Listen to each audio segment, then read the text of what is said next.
अस्सलाम वालेकुम dear students. आज हम CS 304 का लेक्चर नंबर 8 को कवर करेंगे। लेक्चर नंबर 8 का हमने हाफ पार्ट 1 मैंने ऑलरेडी आपको इस वक्त करवा दिए। तो ये जो वीडियो है, ये जो लेक्चर है, ये लेक्चर नंबर 8 का पार्ट नंबर 2 है। तो पार्ट 1 नंबर 1 में हमने कुछ मेंबर फंक्शन और कंस्ट्रक्टर के बारे में कुछ सीखा। तो असल में ये लेक्चर थोड़ा सा लेंथी था, थोड़ा सा डेव पे तूने प्रैक्टिकली करना है तो थोड़ा सा लेंथी ये लेक्चर था। तो इसलिए इन इन ये जो लेक्चर नंबर 8 है, इसको मैंने दो पार्ट्स में डिवाइड किया था। तो आज हम इसका सेकंड पार्ट करते हैं। ओके। आज जो सेकंड पार्ट में लेक्चर नंबर 8 में जो आज हमने कवर करना है वो है कॉपी कंस्ट्रक्टर। कॉपी कंस्ट्रक्टर क्या होता है, इसके बारे में हम थोड़ा सा सीखेंगे।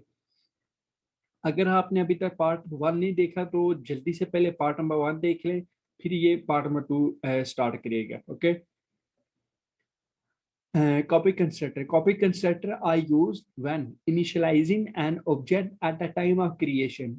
ये उस वक्त इनिशियलाइज होती है जब आपका जो ऑब्जेक्ट होता है वो एक टाइम पे आके वो क्रिएट हो जाए। When an object is passed by value to a function, जब एक ऑब्जेक्ट वैल्यू को फंक्शन से पास करता है, ये उस वक्त यूज होता है। ओके। तो ये तो थी इसकी थ्योरी। थ्योरी समझे, थ्योरी सीखने में थोड़ी सी इश्यूज आते हैं कुछ स्टूडेंट्स को।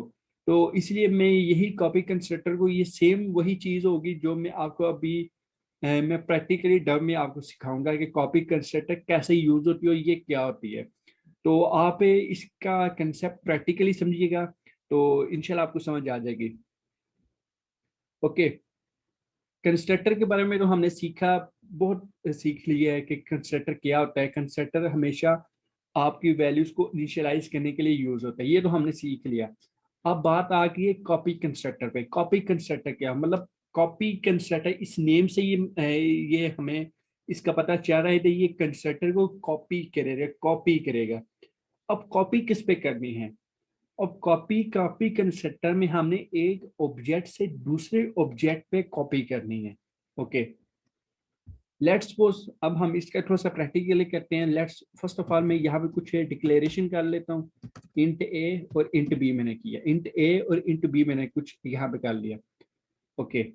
अब हमने कंस्ट्रक्टर कॉपी कंस्ट्रक्टर करना है ना, तो इसके लिए सबसे पहले मैं एक छोटा सा सिंपल सा एक कंस्ट्रक्टर बना लेता हूँ। कंस्ट्रक्टर बनाने के लिए हम हमेशा क्लास नेम यूज करते हैं, जैसे मैंने यहाँ पे क्लास नेम यूज किया।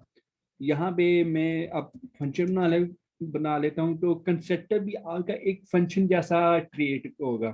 मतलब क्लास के अंदर जो आपका कंस्ट्रक्टर होगा वो भी एज अ मेंबर फंक्शन वो कंसीडर किया जाएगा। ओके। जैसे मैं आपको ऑलरेडी पता है कि कंस्ट्रक्टर में हम वैल्यूज को इनिशियलाइज करते हैं। तो इनिशियलाइज करने के ऑलरेडी ये ए और बी हमने वैल्यूज दी हुई हैं। तो यहाँ पर मैं इन वैल्यूज को इनिशियलाइज कर लेता हूँ। सबसे पहले मैंने ए को वैल्यू दी 5, फिर बी को वैल्यू दी 7। ए को वैल्यू दी 5, बी को वैल्यू दी 7। ओके। अब मैं इन वैल्यूज को नीचे इनको ऑब्जेक्ट की हेल्प से इनको कॉल कर लेता हूँ। जैसे मैंने ऑब्जेक्ट बनाता हूँ, सबसे पहले ए क्लास नेम यूज किया। अब यहाँ पे हम लिखते हैं ऑब्जेक्ट। ऑब्जेक्ट मैंने बना लिया, ए क्लास नेम यूज किया, जबकि इसके आगे ऑब्जेक्ट नेम का एक ऑब्जेक्ट बना लिया। ओके। जैसे आपको पता है जब भी हम एक ऑब्जेक्ट बनाते हैं आपका कंस्ट्रक्टर उसी वक्त कॉल हो जाता है। जैसे मैं आपको थोड़ा सा यहाँ से समझाता हूँ। अब फिलहाल से मैंने इसको कंपाइल एंड रन किया तो इसकी बैकएंड में एग्जीक्यूशन हो रही। देखें ये बैकएंड में एग्जीक्यूशन हो रही है, ये प्रोग्राम रन हो गया। इसको अभी हमने कुछ भी नहीं किया तो ये इसका कोई प्रॉपर आंसर नहीं आया, लेकिन ये रन प्रोग्राम हो गया। रन प्रोग्राम मतलब आपका प्रोग्राम बिल्कुल ठीक चल रहा है, इसमें कोई एरर नहीं है। ओके। ये प्रोग्राम आपका रन हो गया। अब मैं यहाँ पे एक फंक्शन बना लेता हूँ शो नेम का। शो नेम का एक फंक्शन बना लिया जिसमें हम क्या करेंगे, जिसमें हम वैल्यूज को शो करेंगे डेव के अंदर। यहाँ पर मैं करता हूँ सी आउट ए, फिर उसके बाद करेंगे सी आउट बी। सी आउट ए, सी आउट बी, ये जो ऊपर वाले ये जो वैल्यूज हैं कंस्ट्रक्टर की, ये आपकी वैल्यू शो हो जाएंगी। अब मैं इसी शो वाले फंक्शन को यहाँ से ऑब्जेक्ट की हेल्प से इसको रिसीव कर लेता हूँ। यहाँ पर हम शो लिखेंगे डॉट शो नेम है, इसको हमने कॉल करना है। ओके, ये आपका ऑब्जेक्ट कॉल हो गया। अब बात आई है कॉपी कंस्ट्रक्टर की। अब हमने एक ऑब्जेक्ट के अंदर को ये लिख लिया, ये इस ऑब्जेक्ट के अंदर को लिख लिया है। अब मैंने दूसरा ऑब्जेक्ट यहाँ पे मैंने बनाना है ए ऑब्जेक्ट वन। सबसे पहले आपका एक ऑब्जेक्ट है ऑब्जेक्ट ओनली ऑब्जेक्ट नेम का, यहाँ पे मैंने दूसरा ऑब्जेक्ट बनाया है ऑब्जेक्ट वन। जैसे मैं इजीली आपको समझिए कि मैं ऐसे कर लेता हूँ ऑब्जेक्ट वन एंड ऑब्जेक्ट, इससे आपको कोई कंफ्यूजन नहीं होगी। ओके, ऑब्जेक्ट टू मैंने बना लिया। अब मैंने ये जो ऑब्जेक्ट के अंदर ये जो वैल्यूज हैं, मैंने इनको ऑब्जेक्ट टू के अंदर मैंने इनको कॉल करना है। तो अब इसका प्रोसेस क्या होगा, अब ये मेन प्रोसेस है, अब इसको थोड़ा सा फोकस के साथ इसको सीखिएगा। जब भी हमने कॉपी कंस्ट्रक्टर करना होता है तो सबसे पहले हम क्लास नेम यूज करते हैं, फिर ब्रैकेट्स के अंदर अगेन क्लास नेम, फिर एप्सिलॉन वाला साइन यूज करेंगे। जबकि इस एप्सिलॉन वाले साइन के साथ हम एक न्यू ऑब्जेक्ट बनाते हैं। लेट्स सपोज यहाँ पर मैं एक न्यू ऑब्जेक्ट बना लेता हूँ जी। ऑब्जेक्ट आप कोई भी बना सकते हैं। अब इस स्टेप को अगेन समझिएगा। सबसे पहले हमने क्लास नेम, जैसे हमारा क्लास नेम है ये वाला क्लास नेम हमारा ए, ये वाला मैंने एक क्लास नेम यहाँ पे यूज किया। फिर ब्रैकेट के अंदर जाके फिर अगेन क्लास नेम यूज करूंगा, फिर एप्सिलॉन साइन के साथ मैंने एक न्यू ऑब्जेक्ट बना लिया। ओके, ये हमारा हो गया। अब इसके बाद अब मैंने इस ऑब्जेक्ट को कॉल करना है, इस ऑब्जेक्ट के अंदर मैंने वैल्यूज को पास करना है। जैसे मैं यहाँ पे करता हूँ a equal to G dot A equal to G dot A. Okay, फिर इसके बाद b equal to G dot B, A equal to G dot A, फिर b equal to G dot B. यहाँ पे a का मतलब क्या है, a का मतलब ये जो आपकी वैल्यूज है ये a5, ये आपने जो वैल्यूज ली हुई है वो इस ऑब्जेक्ट के अंदर उसको रिसीव करें। डॉट ऑपरेटर हमने क्यों यूज किया, जब भी हमने किसी वैल्यूज को क्लास के अंदर किसी वैल्यूज को असेस करना हो तो उसके लिए हम ये डॉट ऑपरेटर यूज करते हैं। ओके ओके, ये हो गया। अब इसके बाद मैं इसको सेमीकोलन दूसरा यूज करते हैं। ओके, अब मैं इसको नीचे रिसीव कर लेता हूँ। अब मैंने इसको कॉपी करना है। अब वो देखिए कॉपी कैसे होगा। देखिए ये ऑब्जेक्ट टू है, ये हमने एक न्यू ऑब्जेक्ट बनाया। अब इस ऑब्जेक्ट के अंदर, अब इस ऑब्जेक्ट के अंदर मैं ऑब्जेक्ट वन लिख लूंगा। ऑब्जेक्ट वन, इसका क्या मतलब होगा, मतलब ये जो ऑब्जेक्ट वन है, ये जो ऑब्जेक्ट वन है, इस ऑब्जेक्ट वन के अंदर जो हमारी वैल्यूज हैं, हमारी वैल्यूज कौन सी है, ये जो a की वैल्यू 5 और ये b की वैल्यू 7 है, ये जो वैल्यूज हैं, ये जो वैल्यूज हैं ये आपकी ऑब्जेक्ट टू के पास चली गई। ओके, ये आपकी वैल्यूज ऑब्जेक्ट टू के पास इस लाइन से चलेगी। फिर मैं इसको ऑब्जेक्ट टू के साथ इसको इंट शो वाले फंक्शन को कॉल कर लूंगा। तो अब मैं इसको रन करता हूँ। तो इससे पहले मैं यहाँ से एंडल वाला साइन यूज करते हैं ताकि एक लाइन के अंदर ही सारा कोड ना आए, नेक्स्ट लाइन में शो हो। ओके, अब इसको मैं फिलहाल से कंपाइल एंड रन करती है तो देखते हैं क्या आता है आपका। ये देखिए 5757। अब ये कैसे आया, अब इसको देखिए थोड़ा सा आप इसको ऑब्जेक्ट से थोड़ा सा कंपेयर करिएगा तो फिर आपको अच्छे से समझ आएगी। देखें ये मैंने ए नेम क्लास बनाए, ऑब्जेक्ट बनाए। सबसे पहले ऑब्जेक्ट डॉट शो, ये वाला 57 आपको ये शो हुआ। फिर उसके बाद ऑब्जेक्ट टू जो हमने न्यू ऑब्जेक्ट बनाया उस वो ऑब्जेक्ट वन की जो वैल्यूज थी, जो सबसे ऊपर वैल्यू आई थी 57, इसने उसके अंदर अपनी वैल्यूज पास कर दी, मतलब अपनी वैल्यू उसको न्यू ऑब्जेक्ट को दे दी ऑब्जेक्ट टू पे। तो फिर ऑब्जेक्ट टू डॉट शो वाले फंक्शन से मैंने इसको कॉल कर लिया। तो ये आपका होगा कॉपी कंस्ट्रक्टर। जैसे मैंने ये वाला शो फंक्शन बनाया तो इसने ए और बी की वैल्यू इसको शो कर दी। फंक्शन हमने एक दफा बनाया और इसको हमने दो दफा यूज कर लिया, तो यही फंक्शन का एक मेन पर्पस होता है। तो ये सारा प्रोसेस है कॉपी कंस्ट्रक्टर का। मतलब एक कॉपी कंस्ट्रक्टर में हम एक ऑब्जेक्ट के अंदर जो वैल्यूज लेते हैं हम उसको दूसरे ऑब्जेक्ट के अंदर शो कर देते हैं। तो कॉपी कंस्ट्रक्टर का ये मेन पर्पस होता है। तो इसको आप देखिए, इसकी ये जो एग्जांपल है, ये सेम वही एग्जांपल है जो मैंने आपको टैब में समझाई है, अभी अभी समझाई जो टैब में, ये सेम वही एग्जांपल है। इन्होंने बस जस्ट नेम थोड़ा से चेंज किए हुए हैं। तो जो मैंने आपको सिखाया, आप बस वो कंसेप्ट अच्छे से सीखिएगा, तो ये आपको ऑटोमेटिकली आपके जहन में बैठ जाएंगे। इसमें कोई इतना मुश्किल कोई ऐसी चीज़ नहीं है। ओके, अब इसके बाद है शैलो कॉपी। शैलो कॉपी क्या होती है, इसको देख लें एक दफ़ा। ये भी एक सिंपल से ही, इतना कोई मुश्किल चीज़ नहीं है।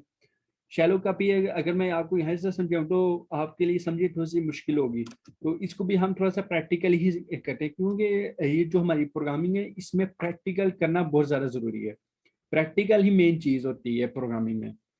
तो शैलो कॉपी क्या होती है, अब वो देखें। शैलो कॉपी में हमने क्या करना है, शैलो कॉपी जैसे अगर मैं यहीं पे इसको थोड़ा सा चेंजिंग करूं, ये जो कंस्ट्रक्टर है इसको मैं अगर रिमूव करूं यहाँ पर, ऐसे रिमूव करूं यहाँ पर, मैंने कोई एक आर्गुमेंट्स में पास कर लेता हूँ। सिंपल से कोई भी आर्गुमेंट्स पास कर लेता हूँ। लेट्स सपोज मैंने यहाँ पे एक आर्गुमेंट्स पास किया, इंट टी, फिर int J, int T and int J. यहाँ पर मैं टी कर लेता हूँ और यहाँ पर मैं जे कर लेता हूँ।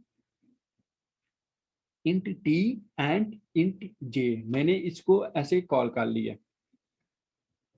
ओके, अब मुझे एक ऑब्जेक्ट से दूसरे ऑब्जेक्ट के अंदर ये वैल्यू शो करनी है। मतलब एक ऑब्जेक्ट से मैंने ये वैल्यू ले ली, तो इसको मैंने अब दूसरे ऑब्जेक्ट के अंदर, मैं अब इसको कैसे करूँ, अब वो देखिएगा। मैं यहाँ पे एक कंस्ट्रक्टर बनाता हूँ ए, सॉरी क्लास ऑब्जेक्ट बनाता हूँ ए, फिर ऑब्जेक्ट टू के अंदर जाऊंगा, फिर इसके साथ ऑब्जेक्ट वन को मैं ऐसे शो कर दूंगा। आप ऐसा करें, ये सबसे ज़्यादा इजी, ये समझने ये इजी हो, इसको हम रिमूव कर लेते हैं, इसको हम यूज़ ही नहीं करते। तो ये सबसे ज़्यादा बेस्ट अप्रोच होगी। इसको हम ऐसे करते हैं, ऑब्जेक्ट टू के अंदर ये जो हमने न्यू ऑब्जेक्ट बनाया, हम चाहते हैं कि ये जो ऑब्जेक्ट वन है, ये जो ऑब्जेक्ट वन है, मैं सबसे पहले आपको यहाँ से कंपाइल करके इसको रन चेक कराता हूँ कि ऑब्जेक्ट वन के अंदर हमारे पास कौन सी वैल्यू शो हो रही है। ऑब्जेक्ट वन के अंदर हमारे पास वैल्यू कौन सी शो हो रही है, 5 और 7। अब मैं चाहता हूँ ये जो ऑब्जेक्ट टू है, इसके अंदर ऑब्जेक्ट वन वाली सारी प्रॉपर्टीज आ जाए। सारी प्रॉपर्टीज मीन इसकी सारी वैल्यूज इसके अंदर आ जाए। तो अब मैं ऑब्जेक्ट टू को डॉट शो शो के साथ कॉल करता हूँ। तो देखते हैं जो हमने न्यू ऑब्जेक्ट बनाया है, क्या इसके अंदर भी वो वैल्यूज पास होंगी या नहीं होंगी। तो अगेन मैंने कंपाइल एंड रन किया F11 से, तो देखें फिर अगेन उसकी 2 दफ़ा वैल्यूज आ गई, 5 7, उसके बाद भी आ गया। मतलब आपका प्रोग्राम बिल्कुल 100% एग्जीक्यूट हो गया। इसमें शैलो कॉपी में हम क्या करते हैं, शैलो कॉपी में हम बस इक्वल वाला साइन यूज करते हैं। इक्वल वाला साइन के साथ हम ऑब्जेक्ट से दूसरे ऑब्जेक्ट के अंदर हम वैल्यूज को पास कर देते हैं। तो ये मेन चीज होती है शैलो कॉपी। शैलो कॉपी ये मेन चीज है। तो शैलो कॉपी थोड़ा सा यहाँ से देख लेते हैं। When we initialize one object with another, then the compiler copies state of one object to the other using copy constructor by assigning data members values of previous object to newly created object। इसमें इन्होंने वही बताया है, जब हम एक object से जो वैल्यूज पास करते हैं, हम फिर उसको किसी दूसरे न्यू ऑब्जेक्ट के अंदर हम बहुत इजीली कॉपी कंस्ट्रक्टर से हम उसको अपनी वैल्यूज पास कर लेते हैं। तो ये भी नीचे इन्होंने एग्जाम्पल बनाई है, सेम सेम वही चीज़ है, कोई इतना मुश्किल ऐसी कोई चीज़ नहीं है। तो आप इन सब को अच्छे से रीड करिएगा। अगर कोई इशू हुआ तो आप मुझसे कमेंट बॉक्स में ज़रूर पूछिएगा। ओके, अब है डीप कॉपी। डीप कॉपी क्या होता है, डीप कॉपी आपकी डायनामिकली आपकी ये कॉपी होगी। डायनामिक मतलब ये आपकी रन टाइम में जाके ये आपकी कॉपी होगी। इसमें ये जो डीप कॉपी, ये आपका प्रैक्टिकली नहीं, इसको आपने कंसेप्चुअली समझना है।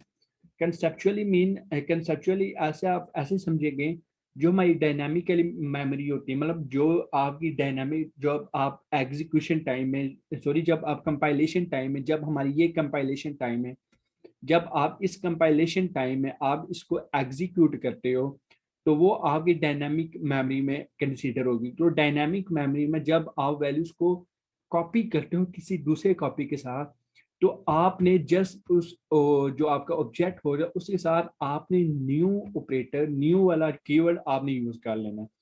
तो मतलब ये न्यू जब आपकी एग्जीक्यूट होगी रन टाइम में ब्लैक स्क्रीन में जब ये एग्जीक्यूट होगी, तो ये एक न्यू मेमोरी लेगा।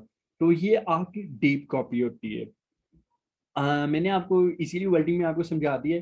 तो आप एक दफ़ा ये सारी जो डेफिनेशन आप इसको अच्छे से रीड करिएगा। अगर कोई इशू हुआ तो आप ज़रूर पूछिएगा। ओके, आई थिंक सो बस डीप कॉपी ताकि ये वाला लेक्चर है, तो इसके बाद उसके बाद कोई भी नहीं है, न्यू लेक्चर स्टार्ट हो रहा है। तो ओके, इंशाल्लाह आप नेक्स्ट लेक्चर में मिलेंगे। सो आपसे बस एक रिक्वेस्ट है, तो जल्दी से ये जो मेरा चैनल है ये आप सबकी हेल्प के लिए ये मैंने चैनल बनाया हुआ है। प्रोग्रामिंग के जितने भी हमारे कोर्स होंगे, प्रोग्रामिंग के रिलेटेड जितने भी हमारे पास कोर्स होंगे व्यू के, हम इन सब को कवर करेंगे। तो मेरी पास एक छोटी सी आपसे रिक्वेस्ट है कि इतनी जो हम मेहनत करते हैं ये जस्ट आपके लिए करते हैं। तो अगर आप बस एक चीज़ हमारे लिए कर सकते हैं, वो यही चीज़ होता है कि आप मेरे चैनल को सब्सक्राइब कर दें। जब आप सब्सक्राइब करते हैं तो यकीन करें हमें बहुत खुशी होती है कि आप मेरे हमारे चैनल के मेंबर बन गए। तो इससे आपका कोई लॉस नहीं होगा अगर आप चैनल सब्सक्राइब करेंगे। ये जस्ट हमारे लिए मोटिवेट होगा। तो आई होप सो, मैं उम्मीद रखूँगा इंशाल्लाह। सो इंशाल्लाह अब हम नेक्स्ट वीडियो में मिलेंगे, नेक्स्ट लेक्चर में एक न्यू टूल्स के साथ, कुछ न्यू टॉपिक्स के साथ प्रोग्रामिंग के। सो इन इजाज़त दीजिए, इंशाल्लाह नेक्स्ट वीडियो में मिलेंगे। टेक केयर, अल्लाह हाफिज़।